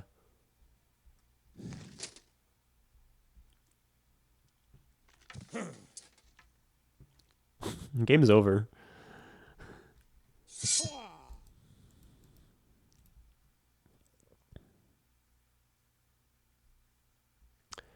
If he snuck around here, he could still get these cities in the north.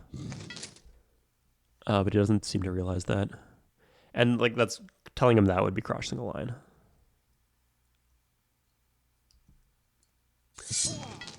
Even if he had as many cities as the Japanese, the Germans wouldn't be able to keep up in production because they have no they have no mines and roads and shit, you know? Like in a golden age, that costs you twice as much because if your tile has no shield, you don't get the bonus shield. And if you don't have irrigation, then you can't use the high food tiles, or sorry, the high shield tiles, like the forests.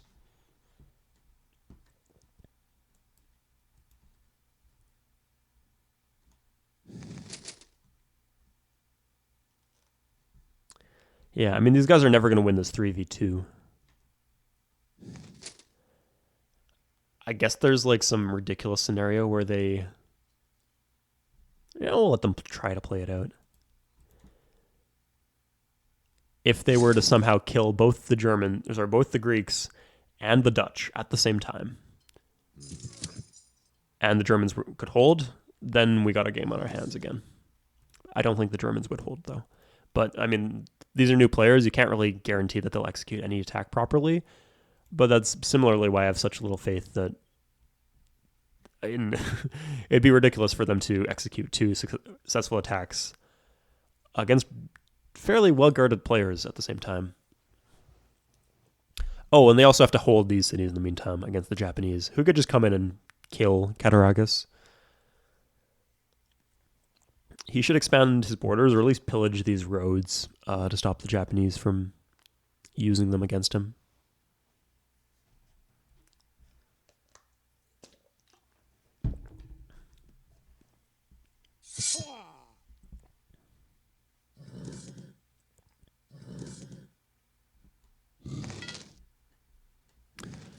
Roading west, getting luxuries. Yep.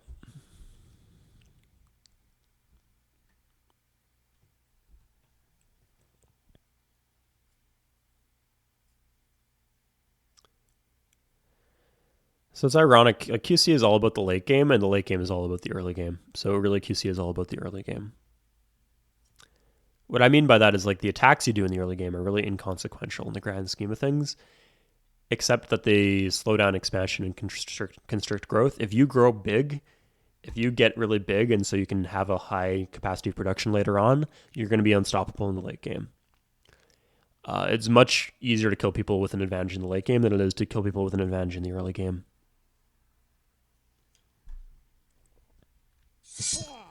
Nuremberg is loaded. Oh, good for him. That's one. Oh, if he can... I mean, he still has the... He can... I didn't count on him being able to wheel back and...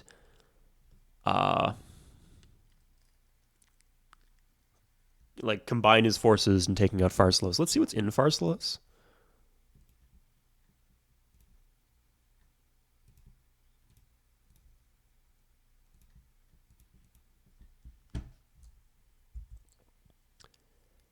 Oh, that's a lot. There's no walls. He's going to get another veteran hoplite. 2, 3, 4, 5, 6, 7.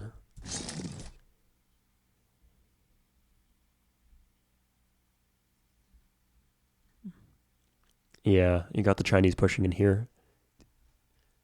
Coming around with boats, too. I love this game. There's just so many cool things you can make happen.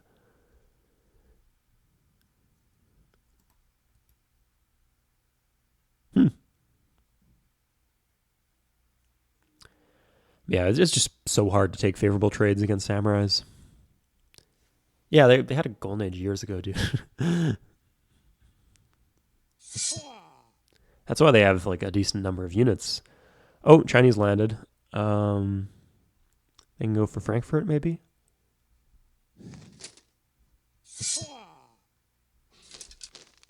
I know what you got. 6 archers. Most are damaged, and then maybe 5 knights.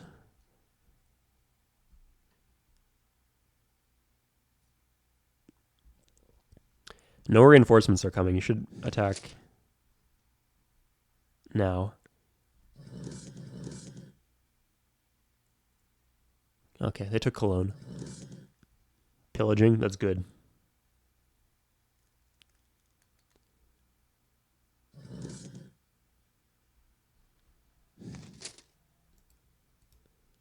Yeah. Oh, you got 4 at least knights. On a horseman.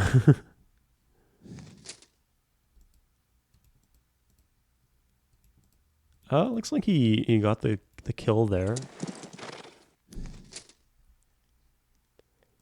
Yeah, he got. Looks like he got 2 kills in retreat, but yeah.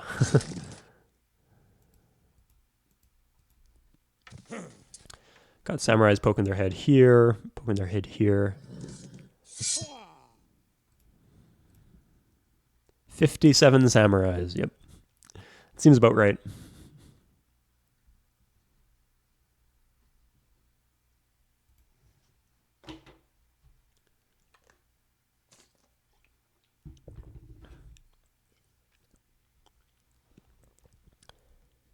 It'd be nice if you can get one of these, like, take Cologne back. At least make this game a little bit more competitive. I mean, it's not competitive. I mean, Team Winter just straight up loses. Team Light just straight up wins. But it would be more interesting at least. Like, I'll give Aqua this, that at least he's making this interesting by trying the attack here. Finally, I think Greece has learned their lesson. They're starting to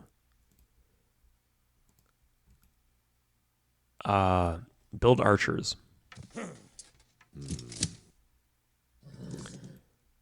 Counterattack here. Yeah, not going to work.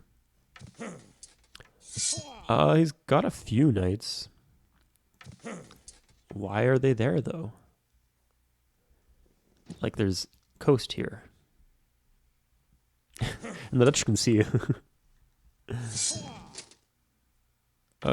Yeah, 4 knights isn't going to do the trick. Is that a distraction for the rest of his knights, maybe?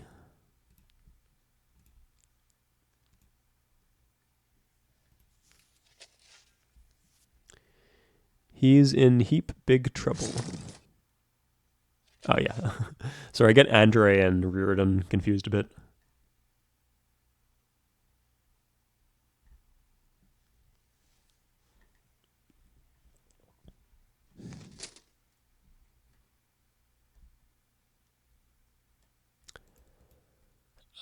If he surprised people, he could go for an attack on Delphi. Also, Aquadon down soon. He won't be able to hold Knossos. Yeah, that's... He won't be able to hold a lot of things.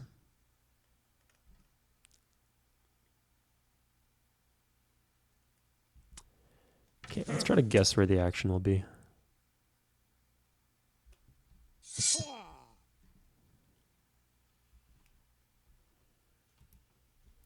Yeah, they're behind in tech too.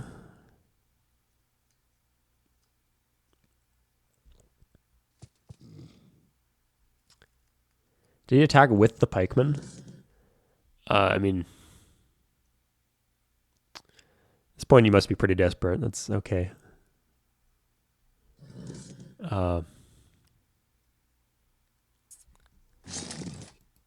But yeah, if this was in position to retake, that'd be a lot more ideal. Okay, swiveling around here, trying to take Frankfurt. It's a good idea. Frankfurt's size 5, Heidelberg is size 7, so it gets the defense bonus. And Munich falls. Oh, he got one in.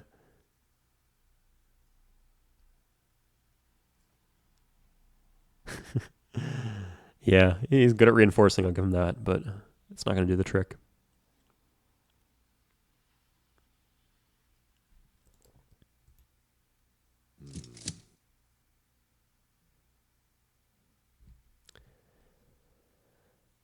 Last stand here.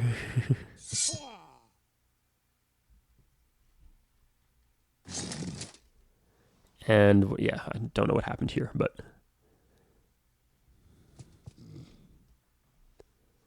will not end in Greece dying, importantly.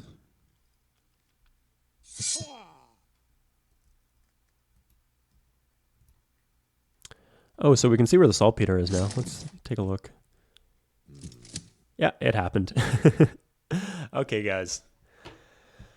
Well, I hope you guys enjoyed, and I'll see you guys next time. Congratulations to the winning team. Yeah.